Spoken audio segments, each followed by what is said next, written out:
Welcome to the overview of the City of San Jose Ordinance Update PP25-007 State Law Maintenance Update. In this overview, I will provide information about implementing recent state laws at the City of San Jose. Additionally, I will share some information about one of the housing element strategies that will also be implemented as part of this ordinance update. An important reminder before we get started: state law mandates allow cities very limited flexibility for implementation. So if you have questions, comments, or concerns, we want to hear about them so that we can include them as part of the public record for this update. However, keep in mind that there may be limited room for change based on state law. This video should last about 10 minutes, and at the end, I'll provide staff contact information if you would like to submit public comments.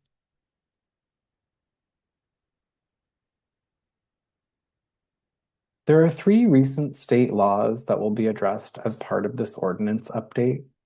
First, we have Assembly Bill 1061, which further expands SB 9 provisions to allow subdivisions on historic properties within the R1 single-family zoning district. SB 9, effective since January 2022, allows subdivisions of single-family zone properties and previously excluded historic properties from these provisions. Next, we have Assembly Bill 752, which makes child daycare centers a permitted use if they are co-located as part of a multifamily housing development.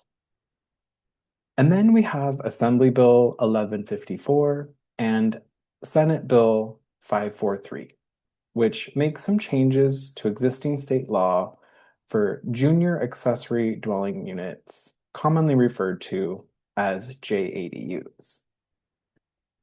In addition to implementing recent state laws, this ordinance update will include the city's housing element action item P-41 to remove subjective language references for planning permit conditions and replace them with objective standards. Additionally, there are some minor changes to improve clarity and correct past errors, which are included as part of this update. On the next few slides, I will go over these updates in more detail. I will also share a projected timeline for this ordinance to be heard by the Planning Commission and City Council. And at the end, I will share some contact information in case you'd like to follow up about this ordinance. Assembly Bill 1061 is a recent bill that addresses duplexes and subdivisions on historic properties and further expands on SB 9, which was approved in January 2022. This state law allows property owners to build duplexes and to subdivide their properties if they were zoned for R1 single-family zoning districts. Previously, SB 9 excluded all properties located in historic districts. However, the recent state law modifies that exemption to only apply to properties which have a historic designation, such as a historic landmark. AB 1061 further clarifies that historic properties which propose subdivisions are not allowed to alter or demolish the historic structure. However, they are able to build a duplex or subdivide the property. To help understand how many properties this might affect here in San Jose, there are about 2,114 sites in the R1 zoning district that have a historic resource status. This amounts to roughly 0.01% of the total number of properties which are zoned for single-family homes within the city limits. To address this update, we will make some revisions to Part 9.5 of Chapter 20.30, which is the Residential Zoning District chapter. Next, we'll talk about Assembly Bill 752. AB 752 is targeted specifically to make daycare centers a permitted use when they are co-located within a multifamily housing development. Currently, our local zoning regulations would typically require a discretionary special use permit, resulting in higher costs and extended timelines to process the approval. This also would include a public hearing and a community meeting as part of the approval process. The special use permit gives planning staff an opportunity to evaluate things like pickup and drop off, which can cause traffic issues, or to review plans for outdoor play areas to ensure that they don't create noise that would disturb neighboring uses.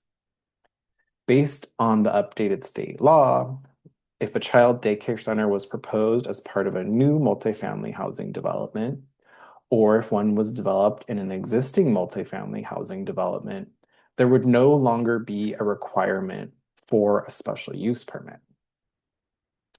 In addition to making a child daycare center a permitted use when co-located with multifamily housing development, this state law prohibits local governments from applying different development standards for the daycare center than those standards that would apply to the multifamily housing development.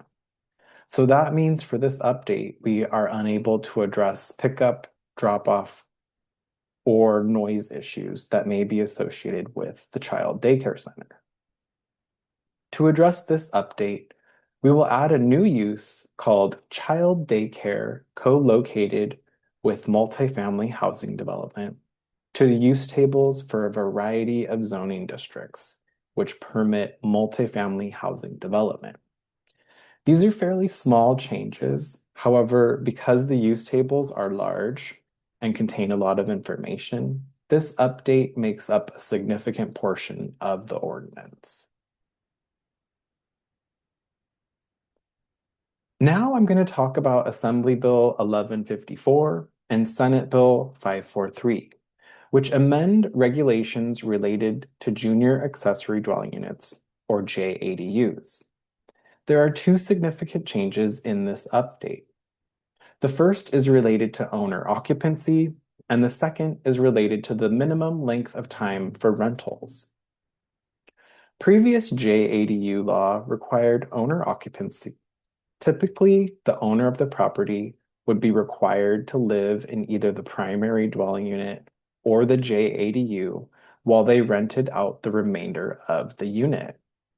The new state law includes changes to the owner occupancy requirement. Now, if the JADU has its own separate bathroom facilities, not shared by the rest of the house, the owner of the property does not need to live on site. If the bathroom facilities for the JADU are shared with the primary unit, then the owner of the property is required to live on site. The only exception to this requirement is if the property is owned by a governmental agency, a land trust, or a housing organization. In addition to the change related to owner occupancy, AB 1154 also updated the minimum length of time that the JADU can be rented. Previously, there was no prohibition on short-term rentals.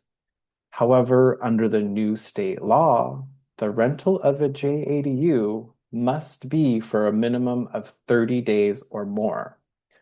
Effectively, this update means that JADUs cannot be used as short-term rentals or vacation properties. The last few slides I just reviewed were related to changes in state law, and now I'm going to move on to some additional changes related to the housing element.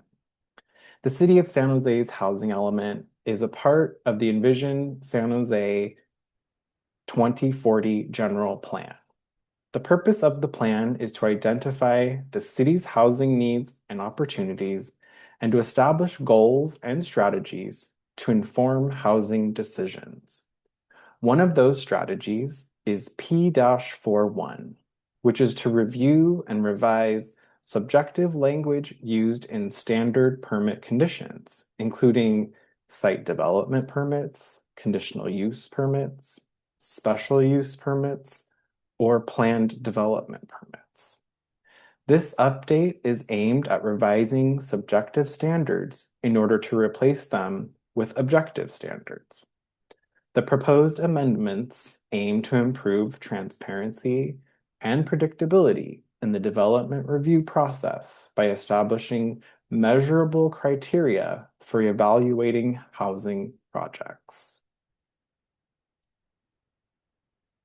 Additionally, this ordinance update includes minor maintenance and cleanup to improve clarity or correct previous errors within the code.